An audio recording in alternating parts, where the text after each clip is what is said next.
তো রাতের রান্না তো আমার কমপ্লিট হয়ে গিয়েছে। তো এখন আমি ছেলেদের খেতে দেবো। তো আমার মেজো ছেলে পরোটা খায় না, আর আজকে আমি পরোটাই করেছি, কারণ আমার কর্তামশাই বলেছে আজকে বাটার পনির খাবো আর কষা কষা করে, আর পরোটা খাবো। তো সেটাই রান্না করা হয়েছে। বড় মশাই একটু হেল্প করেছে, তবেই করতে পেরেছি, যা গরম। তো চলো। তা আমার মেজো ছেলে পরোটা খায় না, তো ও জানে পরোটা হচ্ছে, ওর জন্য এবার যতই হোক আমি তো মা। তা ও যখন পরোটা খায় না, ও লুচি খেতে ভালোবাসে, তোর জন্য আমি লুচি করেছি, কিন্তু ও জানে না। আমি এখন বললাম খেতে দেবো, তো আমাকে বলছে আমি পরোটা খাই না, আমি আজকে রাতে খাবো না। তাই আমি বলছি তুমি কী খাবে? তো বললো তুমি তো জানোই আমি লুচি খাই, আমি লুচি খাবো। আর যদি আমি লুচি এনে দিতে পারি তো তাহলে আমি খাবো। আবার যখন খাবার বাড়তে আসছি বলছে ভালো কথাই বলছি, কিন্তু তুমি পরোটা দিলে কিন্তু আমি খাবো না, আমি কিন্তু লুচিই খাবো। ঠিক আছে তাই হবে। তা আমি যে লুকিয়ে লুচি করেছি ওর জন্য, ও জানে না। তো চলো এখন লুচি লুকিয়ে এখানে আছে।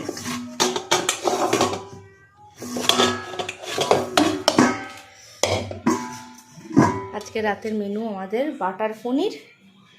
এই যে আমার মেজর ছেলে আর আমার ছোটো ছেলেকে পরোটা লুচি যাই দাও মোটামুটি ওকে যদি বোঝানো হয় যে আজকে এরম হয়েছে, নরম হয়েছে, খেয়ে নেয়, কিন্তু আমার মেজোটা বোঝানোর ব্যাপার নয়, আমার পক্ষে সাধ্য নয়।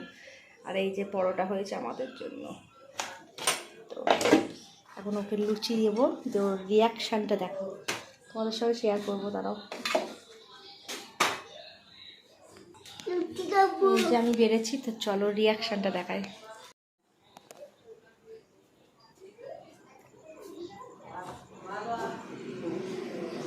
নাও,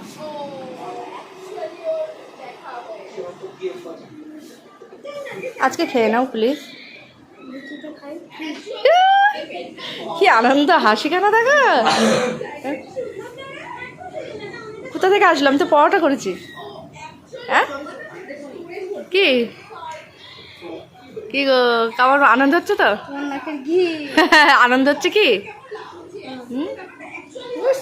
খুব আনন্দ। পরোটাই ফুলিয়ে দিয়েছি।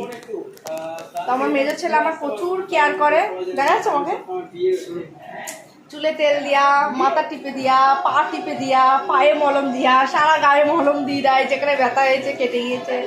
তো যা করে আমার মেজর ছেলেই করে। তা তাকে তো আমার না, আমার দোকান করে না, তো তাকে তো আমাকে সেবা করতেই হবে। ভালো হয়েছে কি গো, ভালো হয়েছে? আমার তোমরা কেউ কিছু মনে করো না, আমার বিছানাটার এরম অবস্থা বলে আজকে আমি চাদর কেচেছি, কিন্তু পাতার সময় পাইনি, এখনই পাতবো।